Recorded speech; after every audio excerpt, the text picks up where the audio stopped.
ফেক্কো মান্নামা কুতুব দিয়া ফেক্কো মান্নামা কুতুব দিয়া কুতুব দিয়া না কুতুব দিয়া তো গাড়ি দেন না রাস্তা সরি বলে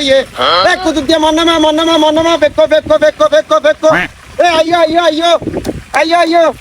आइयो आइयो उस्ताद भागी वाला डाए कमजर को भागी ए आदि होने दो तो बात कर लो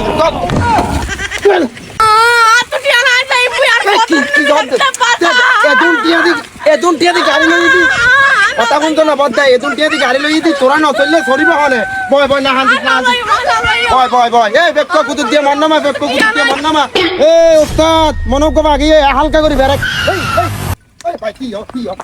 এই কি ভাই এঙ্গের দুই থেকে লাগো তুই বেক্কো দেবে না এখন আড়িবার সময় নাই ভাই ওদুন টিয়া দি গাড়ি লই যাও ভাই পরে 14 লাখ টিয়া দি গাড়ি লই দি তোমার আড়ি যাইতরে আর বেক্কো তো ডাউনে যাবে একটা উড়ো না ভাই উড়ো কাটা হাম আগনি কো থাকতে যাই পড়িব কেন যাবি পাত্তা নেই আমার তো সম্মানিত দর্শক, আপনারা যাদের হাইস নোহা টিআরএক্স সহ সকল প্রকার গাড়ি ভাড়া নেওয়ার জন্য প্রয়োজন, আপনারা সবাই জসিম রেন্ট এ কার অথবা জসিমউদ্দিন বাইকে আপনারা ওর সাথে যোগাযোগ করলে আপনারা সকল প্রকার গাড়ি এখানে পাবেন। আপনারা এই টিকিটে যোগাযোগ করবেন। আর এটার লোকেশন হচ্ছে পেকুয়া থেকে যে কোনো ইউনিয়ন থেকে আপনারা এই গাড়িটা ভাড়া করতে পারবেন। আপনাদের মনে করেন উজানটিয়া, মংনামা, টয়টং, বারাবাকি, শিলকালি যে কোনো ইউনিয়ন থেকে আপনারা এই গাড়ি ভাড়া করতে পারবেন এবং আমাদের নাম বললে হয়তো একটু ডিসকাউন্ট পাবেন।